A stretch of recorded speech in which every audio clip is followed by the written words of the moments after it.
Have you ever wondered why people treat you the way they do? Why they interrupt you mid-sentence, ignore you in groups, mock your sensitivity, or use you until there's nothing left, and then vanish as if you were just a tool?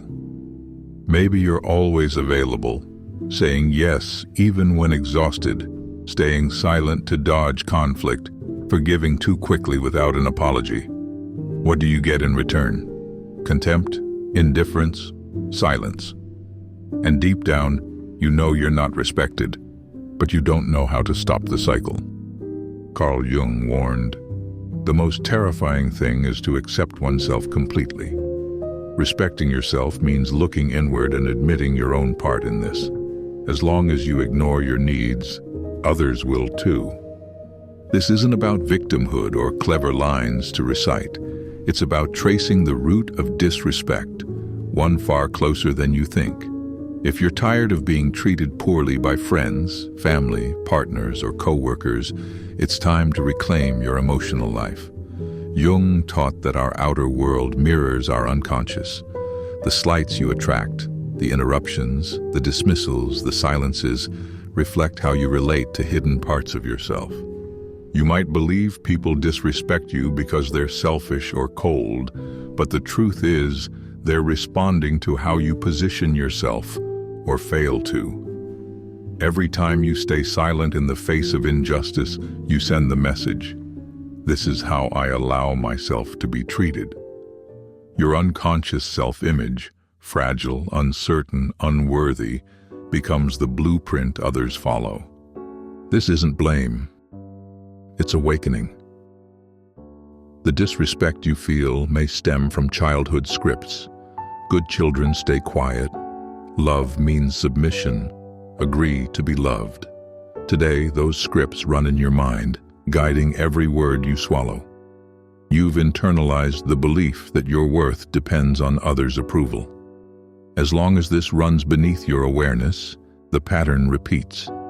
Jung said, "What is not brought to consciousness appears as fate." Until you face how you see yourself, you'll keep living experiences that reinforce your own invisibility. You don't attract what you want. You attract what you believe you deserve, even if that belief hides in your unconscious. But there is a way out. You must build self-respect from the inside. Ask yourself, why am I still trying to prove my worth to others?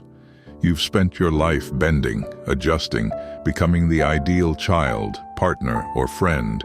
You got fleeting praise, never genuine respect. Those who live to please are seen as manipulable. External validation is a cruel trap. When you measure your worth by praise, a compliment lifts you, a criticism crushes you, and your self-esteem becomes hostage to others' gazes. You strive to be indispensable because you believe you'll only be respected if you're flawless. But the brutal truth is, the more you try to prove your worth, the more you confirm to the world that you don't believe in it.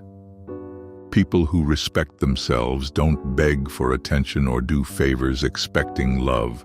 They know who they are, and that's enough. They don't sacrifice themselves to be seen, nor do they erase themselves to be liked. They understand that displeasing is sometimes the price of integrity. To reach that point, you must abandon the idea that you need to earn respect. What you truly need is to rebuild the respect you long ago lost for yourself. Only then will others' opinions become reflections, not threats. This starts with one simple yet terrifying act: saying no. If you find this helpful, and this is resonating with you, don't forget to click the subscribe button so you won't miss new videos, coming every other day. Your support truly means a lot. Thank you. Next, we'll explore how saying no and setting clear, non-negotiable boundaries places you at the center of your own life. Because respect begins exactly there, when you learn that no can be the most powerful gesture of self-love. If you've ever stayed silent as you watched someone trample your boundaries, it's not just circumstance. It's your shadow at work. Jung defined the shadow as everything you've repressed: anger, assertiveness, self-respect. As a child, you learned that saying no was wrong, and you swallowed your frustration to stay nice. You built a polite mask and buried your power. But what's buried doesn't disappear, it grows. That quiet voice urging you to avoid conflict? That's your shadow whispering, "Better not." Every time you swallow your pride, you teach yourself to accept the unacceptable. Friends who drain you, partners who dismiss you, bosses who exploit you. You tolerate disrespect because you're not aware of what you've lost: your inner strength, your right to stand up for yourself. You still believe that to be loved, I must be passive, or to keep the peace, I must erase myself. That's old programming, running unseen in your mind. Jung warned, what you do not accept in yourself controls you. Your hidden rage becomes passivity, your buried firmness becomes fear, your muted voice becomes anxiety. You attract exactly the treatment you believe you deserve, even if that belief lives deep in your unconscious. But there is a way out, and it begins with reclaiming your inner power. True respect isn't begged, it's built from within, through deliberate action. Step 1. Use discomfort as a compass. When something stings, pause. Don't explain or excuse the other person's behavior. Ask yourself, if I truly valued myself, what would I do? Then do it. Set a boundary, walk away, or say, I'm not okay with that. Step 2. Stop over-justifying. A simple, firm, I can't or no thank you carries power. When you feel guilty for refusing, remember, respect isn't negotiated. Step 3. Prioritize yourself. Schedule at least 1 hour a day for what nourishes you. Quiet reflection, exercise, reading.